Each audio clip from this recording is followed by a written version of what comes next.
Over the past year, Ukraine has carried out at least 365 confirmed middle strike drone attacks at depth of up to 250 kilometers. The primary objective is the systemic destruction of Russian air defense systems, clearing the path for subsequent deep strikes into the rear. The FP2 and Rubaka drones are the most frequently deployed assets, with a recent and sharp surge in the use of the FP2 drones. The involvement of various units across the defense forces has allowed for a multifold increase in the intensity of these operations. The result: Russian forces are being forced to overstretch their air defenses, thus leave their rear vulnerable, losing the ability to safely concentrate their forces. The 50 to 250 kilometer zone has become a high-risk area for any type of Russian military or logistical infrastructure. And the best evidence of that: last night, the Alchevsk Iron and Steel Works, which does not work anymore, the plant used to supply the Russian defense industry. The footage captures the distinct hum of a drone engine, and then at one moment it just suddenly begins to steep drive right before striking the target. The camera records the explosion and a rising pillar of fire. After that, the plant's infrastructure and two production workshops were severely damaged as a result of a strike. Ukrainian instructors sent to the Middle East were shocked by the way the American military shoots down Shahed drones. The Times quotes a senior Ukrainian Air Force officer in an utter shock to hear reports of Gulf states firing as many as 8 Patriot interceptor missiles, each worth more than $3 million, at a single target, one Shahed drone. And US allies are adding to the absurdity of that, using the expensive systems also to hit cheap drones, while the data from Ukrainian Patriot crew missions has been shared with all allies who also use the system. The US and its allies in the Gulf just do not appear to have paid enough attention to the complex calculations during actual combat Ukraine has made to improve intercept rates and make the economics of war actually work in the favor of allies and not their enemy.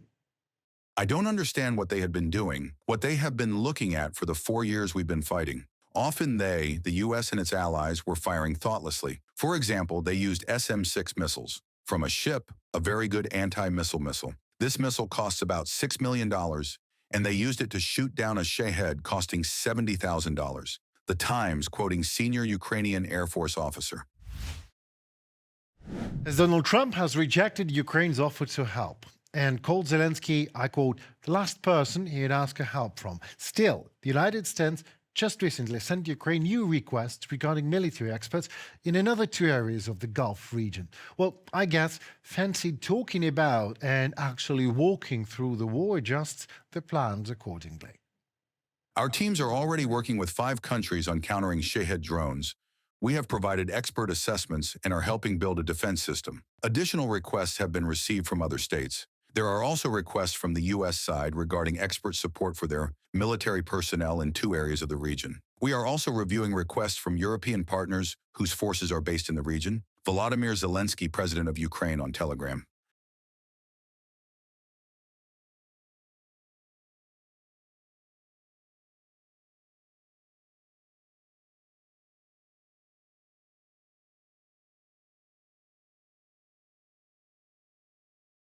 Next time you hear somebody saying Hungary blackmails the EU, it is not exactly the case. It's just one man, Viktor Orban, who does.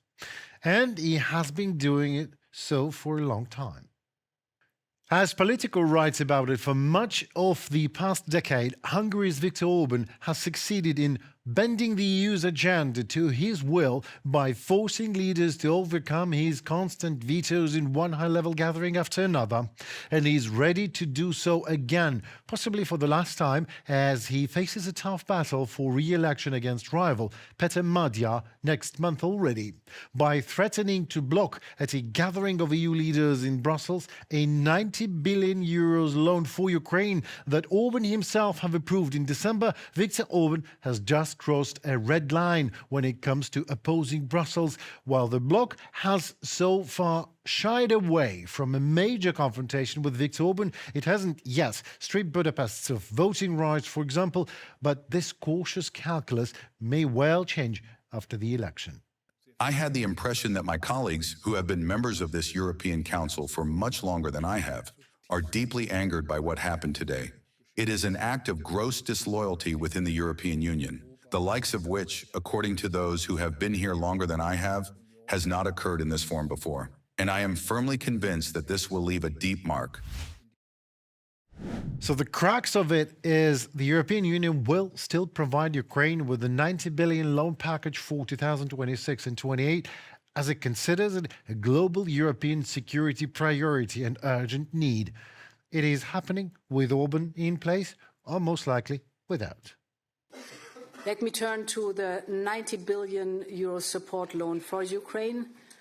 A decision was taken by the European Council in December, and there was one condition, the condition that 3 countries would not participate in the loan.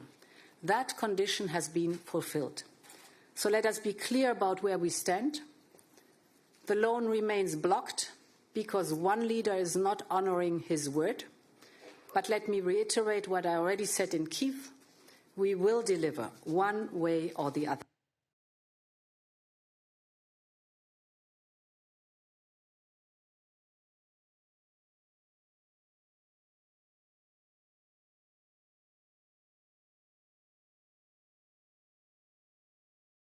Vladimir Putin goes off the grid. He has disappeared completely from public events in the Kremlin and without any comments on that from his entourage. His last public appearance took place on March 9th during a meeting regarding the situation in the global oil and gas markets, and nothing since then.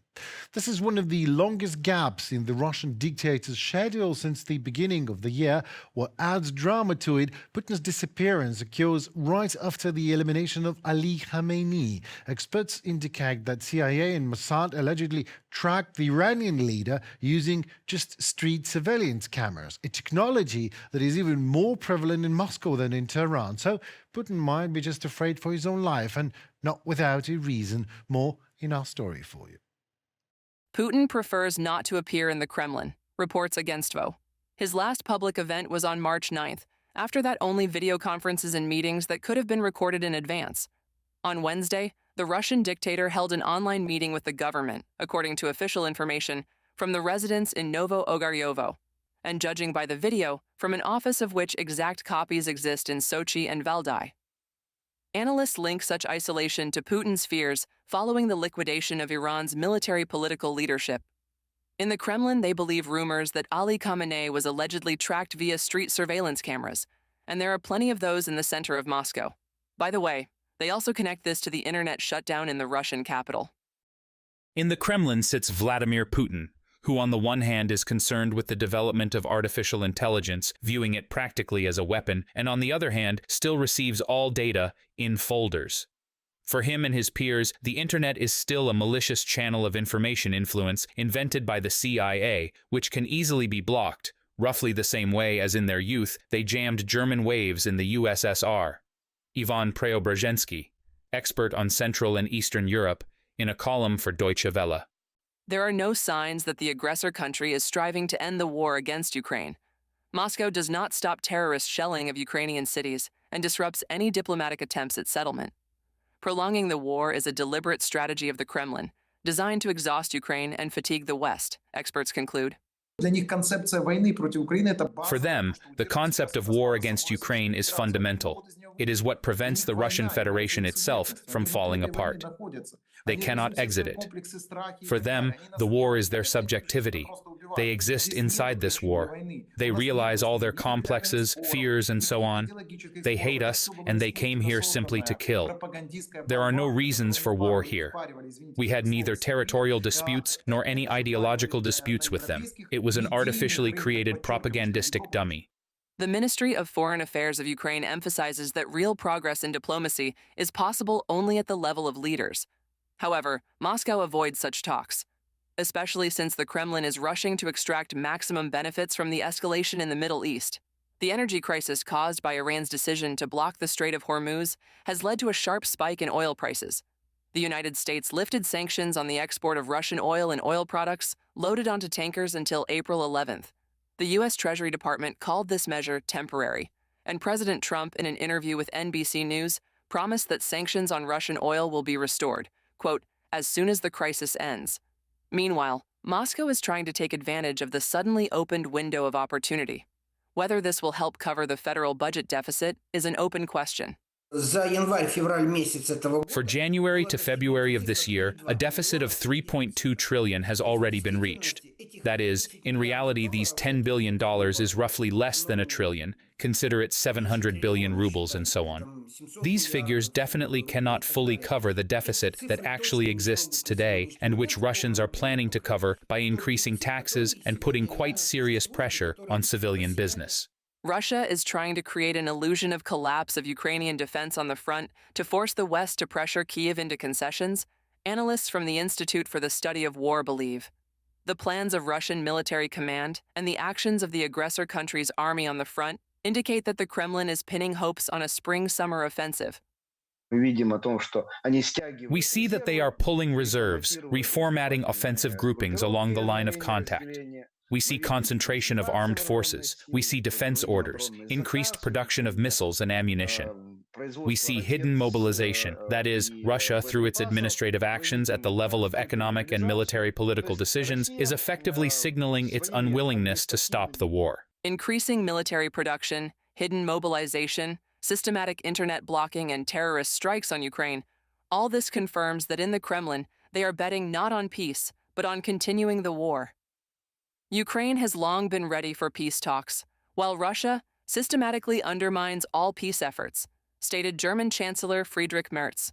He emphasized that the demand of the moment is to increase pressure on Moscow, and jointly, from the United States and European partners. Reported by Karina Leyen, UATV News.